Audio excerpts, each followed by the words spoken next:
Dirigir um carro movido a eletricidade é uma experiência que poucos brasileiros já tiveram. Na terceira reportagem da série especial, o André Trigueiro mostra como é viver com um carro elétrico e o que poderia acontecer com o sistema energético do país se toda a nossa frota fosse abastecida nas tomadas.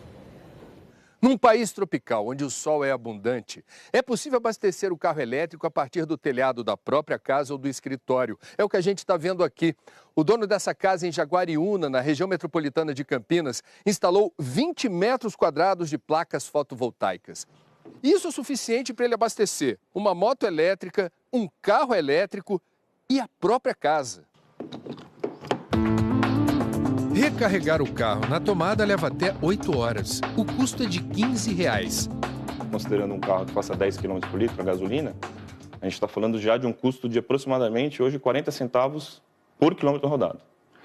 E num carro elétrico você teria um custo de aproximadamente 12, 13 centavos por quilômetro rodado.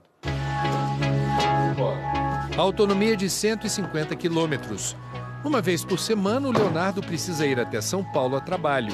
Mas hoje quem vai guiando sou eu. Eu já percebi que quando você coloca o pé no acelerador, ele sai mais rápido. É isso? Sim, isso deve ser ao tão famoso torque, né? Então, o torque de um veículo elétrico, ele é imediato. Então, se você pisar agora aí, afundar o pé, você vai colar no banco até a velocidade máxima do veículo. Eu tenho um acelerador e tenho um freio, não tem embreagem. Não tem embreagem, é igual um carro, né, automático. Quando o motorista pisa no freio do carro elétrico ou simplesmente tira o pé do acelerador, o motor para de consumir energia e passa a funcionar como um gerador, transformando o movimento em energia elétrica, que vai para a bateria. O sistema também funciona em descidas. É uma auto-recarga. Aí se você quiser tirar um pouquinho o pé do acelerador... Vamos lá, esperar a descida, pronto, tirei. Ele já até começa, aqui ele já começou a carregar. É impressionante. Ele começa a carregar, se você mudar também ali... E não é o freio, é desaceleração. Desaceleração. Já começa a recarregar a bateria. Seguimos pela rodovia Bandeirantes, que tem a primeira rede intermunicipal de recarga do Brasil, com 10 eletropostos. Percorremos até o momento 77 quilômetros e o consumo de eletricidade aqui deu 6,3 quilômetros por quilowatt. Isso. Isso numa equivalência a um motor convencional. Eu estou falando de um custo de R$30 com combustível. Com R$30 eu conseguiria, pagando pela energia na minha residência hoje, eu poderia chegar a rodar até 300 quilômetros. Eu daria 2 cargas completas na bateria desse veículo elétrico. Aqui o abastecimento é de graça. A distribuidora de energia usa os eletropostos para testes. A Agência Nacional de Energia Elétrica regulamentou em junho a cobrança do serviço. Mas é preciso ter paciência. 1 hora para carga total ou meia hora para 80% da bateria. Diminuir esse tempo é um dos desafios dessa tecnologia. Mas a empresa dá como certo o crescimento da frota de elétricos no Brasil e não vê riscos para o abastecimento do país. A gente tem projeções nossas que indicam que o impacto de um crescimento de carro elétrico não deve passar de 0,5% a 1,5% de aumento na carga de energia elétrica do país. Isso seria o equivalente a 10 milhões de carros elétricos em 2030.